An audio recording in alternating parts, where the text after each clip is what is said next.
Hans is a German soldier. His unit is currently attacking a fortress in Poland. They have been here since July. Now it's August and things don't seem to be getting any easier. The position is very well defended. Even though the enemy is outnumbered, their defenses make it so heavy losses will be incurred should the Germans decide to attack in a frontal assault. Thankfully, the guys in high command are no idiots, and they have decided to send Hans's unit to prepare their greatest weapon, chlorine gas. A gas that is so deadly, it could wipe out a whole army without them ever being able to fire a single shot. Yes, the effects are horrible. He is well aware of it, having seen it many other times before. The skin blistered and melting off. The people desperately trying to keep from coughing their lungs out. The eyes that bulge in fear and pain, trying to grasp a last breath before the end. Wishing it would arrive just a little bit earlier, just to spare them from this pain. Or at least, that's what he can infer from the pale, bloated faces staring into the sky. The first few times it was hard to stomach, but now Hans has become desensitized to it. Putting his mask on and preparing to release the gas over the unsuspecting enemy. And even if they knew about it, what could they do? It's common knowledge that the Russians can't equip their soldiers with the necessary masks. Most of them have only heard stories of this new weapon. Surely some of them would doubt its existence, thinking it impossible. Something like that must be considered mythical for them. Chuckling in the early morning as he watches the gas spread quickly. The wind is favorable. It will be carried far into the enemy territory. Maybe even their artillery will be disabled. The mist of death advances uncontested. He's already imagining the screams in the distance, the confusion, then the pain and the terrible realization. They are going to die, and not a warrior's death, but one of cowards as they all fall to the ground and become the paving stones for the great German army. And all thanks to him. Well, not only him. The whole team, all of his unit, and the scientists, of course. But right now, it's him who opened the gates of victory to his brothers in arms. He who hath swiftly sent the Reaper's sight to mow down the souls of all those unwise enough to stand in his path. He stares at the distance and makes calculations. The gas should be able to reach around 20 kilometers in, and the wind is favorable but not too strong, so the cloud should be about 12 meters high. It's time to get back. Even with that glorious cloud, the commander sure is no fool, for right as he incorporates his unit to the advance, the explosions begin. Artillery is fired upon the fortified positions to both soften the enemy's remaining defenses and to test their artillery. No counterfire, so another barrage is let loose before the main army starts advancing. 7,000 soldiers advance, all of them equipped with gas masks and, in appearance, ready for battle. But, truth be told, everyone is as relaxed as can be, knowing full well the gas has made their job just that much easier. Now it's just a matter of advancing and parading their power. A symbolic take of the fortress, for there should be almost no one left to defend it. As he passes the second line of barbed wire set by the Russians, he starts to see the fruits borne by the dark miracle that is the gas. as the all too familiar faces of men with blood oozing from their mouths start revealing themselves, littering the ground. Close to their corpses are little chunks of meat, presumably what remains of their lungs. The air must smell horrible, but the gas mask doesn't let it get to him, placing his mind and those of his fellow soldiers even further from the gruesome scene. Hans looks at his fellow soldiers. Most of them are already veterans who have seen fields sown with death more times than they care to remember. But there are still some who tremble as they move through the dead bodies of those brave soldiers who'd never had a chance to prove their worth.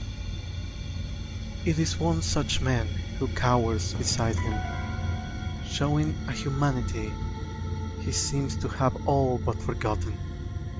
"Hey," Hans says, patting the kid on the shoulder. "These men are the enemy. Don't forget that if they could, they would do the same to you." The young man, jumping a little, as if shaken out of a trance, looks at him and is barely able to mutter the words, I think they're moving." Hans chuckles a little, remembering how he felt the first time he walked on these fields where death reigned supreme. "Yes, son, some of them may still be alive, but the pain doesn't even let them breathe anymore. They will expire soon, so don't worry and don't waste your bullets on them." As he said that, Hans could imagine the young man's face growing pale behind his mask. He may even puke. That won't be good. "Hey kid, you better not puke. You mustn't take the..." A shot is fired, and as if struck by lightning, the young man beside him falls to the ground, a hole in the back of his head. His ears are ringing. The shot was that close. Was it a sniper? Nah, couldn't be. The zone was too... Another shot resounds, ripping Hans away from his thoughts, as another one close to him has fallen. Then another, and another. Shots are fired, and Hans and thousands of his brothers in arms cannot see where they come from. That is, until they look down. A fierce look on bloodshot eyes, as if hell itself would have rejected them. The men who were supposed to be dead are now pointing their guns at Hans and his company. A scream is heard, a roar like anything a human should ever be able to produce. Then more, and then the screams from the soldiers begin. Running back in a massive retreat, as the Russian soldiers stand and fire, yelling and cursing while spitting their lungs, as he tries to look for a way out from the mob that was the German army, Hans sees one. His uniform stained in mud and blood, chunks of flesh stuck in his mouth, skin pale as snow, a gun aiming at him, and eyes glowing blood red with the fires of hell itself, piercing into his soul, judging his previous thoughts and finding them unworthy of the blessing of life. Hans can tell what he thinks. No, he knows it. That thing knows he insulted them. It knows just how little he thought of them, and just how much his pride blinded him. As if time had slowed to a crawl, Hans sees his filthy blooded finger pull the trigger. Click, as the sound of an empty gun echoes in Hans' ears. The fire in the demon's eyes fades, and his body falls, limp and lifeless. Unable to reason anymore, Hans just runs, becoming one of the horde of panic-stricken children that once were soldiers. Hans runs, and runs as fast as he can. until something pulls his leg. A cold sensation wraps around his calf, and a chill runs to his body as he tries to wriggle himself free from the grasp of what surely is another one of those demons. He knows it. He can feel its grip tightening. Were he to look back and check, whatever is left of his sanity will abandon him for good. There is no way Hans will let that happen. No way. But the thing won't let go. Its claws dig deep into his leg, and pain and blood flow from where they have plunged themselves in. And yet Hans refuses to look. All of his resolve focuses on his leg, and he pulls with all of his might, feeling the blood gushing out of the wounds as the thing finally relents. But Hans didn't care about it anymore. He was free, and now is not the time to care about petty things such as a leg. He ran, then limped, then crawled madly away from that horrid place. Then he finally fainted. The attack was a failure, and the monstrous Russians held on to their fortress for another while, until the German army almost surrounded their position. Then they demolished their own fortifications before finally fleeing. But Hans knows the truth. They are just pretending, mimicking the dead again, hiding between the rubble and waiting to take any who dare get close enough back with them to hell.